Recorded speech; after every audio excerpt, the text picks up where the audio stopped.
How's it going, y'all? And you're gonna notice that Garry's mod looks a little bit different. And, well, we're gonna get to that in a second. For this is the one and only Outline Shader mod, and it uses, you guessed it, G Shader. Like I said, guys, I knew this mod would really pick up and become a huge deal. We're starting to see some amazing add-ons come from it that really change the way the game looks graphically. And in this case, even artistically, because it's going to add a bunch of really deep defined lines to everything. Now, it's not perfect as you'd imagine. I mean, just take a look at us. You can see it looks great. We look awesome right here. But when you get past a certain distance, things start to kind of fall apart. Now, don't worry. I do have some pretty egregious settings on just to get a very dramatic effect for the video. A lot of this is customizable, and we're actually going to go ahead and look at that right now. So to get this to work, simply go into your post-processing, go to shaders, make sure GShader library is enabled or else this will not work. And you're going to find a new feature called Outline. Go ahead and click on that. You can, of course, enable it because you want it to be enabled, obviously. But you also want to click on the actual box here so you can open up the settings on the right. And this is where you can change, well, everything. For starters, you can see we do have a color, so you can even change the color of the outline if that's something that you really want to do. Now, thankfully, there's a default option. This is what it looks like by default. You can see it is actually very subtle, and the foliage doesn't really get destroyed like it was on the settings that I had it at. But like I said, it is pretty subtle, and you're going to notice that this effect is very reminiscent of certain other games that use cell shading, like Borderlands, or if you're a real OG, 13.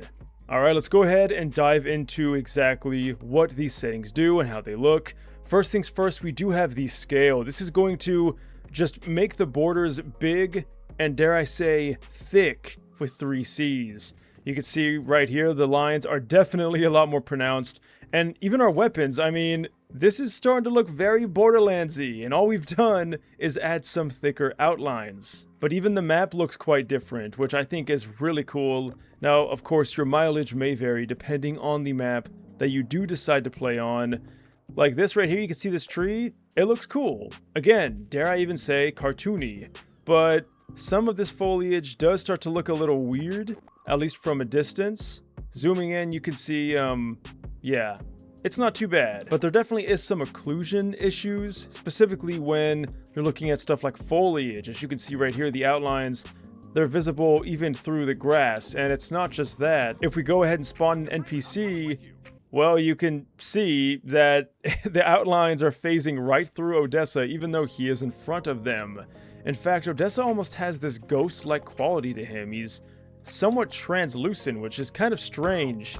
Now, of course, when you go ahead and go back to default, I mean, it's still going to be there, so you're not going to be able to avoid that. But of course, turning it off is going to completely fix the issue. However, it's kind of funny because now that I'm used to having it on, everything just looks so smeary. Like there's something so defined about having outlines on everything, and I kind of like it. Alright, so that was a really cool map. However, it was also somewhat busy, and I do want to have a nice, clear, and very memorable map so that we can truly appreciate these settings. Alright, going back into it again, the scale is going to adjust the thickness, and you can see as I increase it, it definitely is quite noticeable. At the absolute maximum level, I mean, this is like just kind of destroying all the textures on everything.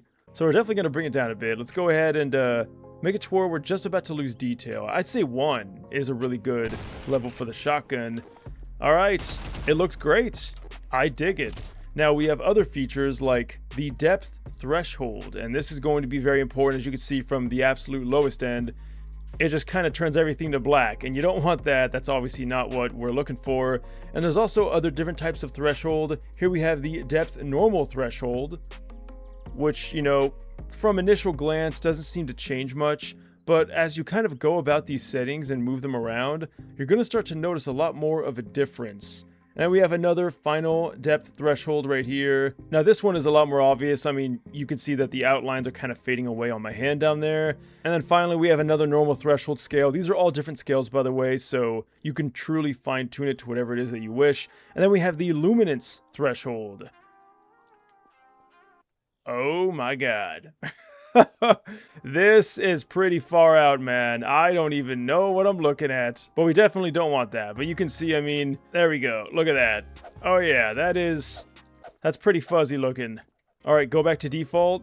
Again, it's funny. I'm so used to this that I feel like it's not even on. But if we were to turn this off, I can definitely notice it off. So in my opinion, the only setting that you should probably worry about if you want to dramatically change the effect is the basic scale. And this is going to, again, give you that more cartoony look, the thicker lines. That's the one I'd recommend changing if you just don't want to mess anything up. But if you do, again, we have default settings. Now, if you thought that was all, well, think again. We got some Borderlands weapons, which absolutely do not work with this. I don't know what I was thinking, but they do work on the TFA base, and you can completely customize them with a bunch of different options here, which is pretty cool. But let's go ahead and turn it off to see what they look like. Okay, that's what they look like. Hi, Lincoln. Even setting things to default. Wow. I was kind of hoping that these would really go well with this. Okay, when you turn that off, it definitely looks a lot better. But yeah, we got some Borderlands weapons. And you can totally use this if you want to feel like you're playing Borderlands for some reason. We also got the Clipper. And, well, there's honestly just a bunch of these. I downloaded a whole pistol pack and an SMG pack. There's even a shotgun pack. So if you want to go all the way on the whole Borderlands theme, you definitely have those mods, which I will put down in the description. And then, of course, you know I had to do it. We have the Borderlands 1 bus. Ah, this is iconic. This is where we all start our journey in the first game.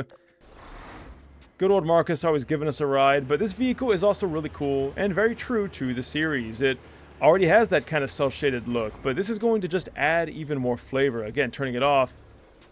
I mean, it definitely doesn't do much favors when it comes to the windshield there, but despite that, I do think it looks pretty good. Again, adjusting the scale, you can make it look even more outliney, and now it just straight up looks like it's from the game. Absolutely love it, and this mod is really fun to mess around with, especially if you want to take screenshots. That's what I would actually recommend using this for more so than gameplay, because, well, as we can see, for gameplay purposes, it's not perfect. That weird occlusion issue is definitely kind of obnoxious and annoying, especially if you play with NPCs a lot. But hey, if you really do love Borderlands, or you just want more of this cartoony cel-shaded style look, this is a pretty cool shader, and a great addition to the already growing library. As always, let me know what you guys think down below. I'd love to hear your thoughts. As always, links will be in the description. Leave a like, subscribe if you want. I'll see you on the next video, and until next time, have a good one, and farewell.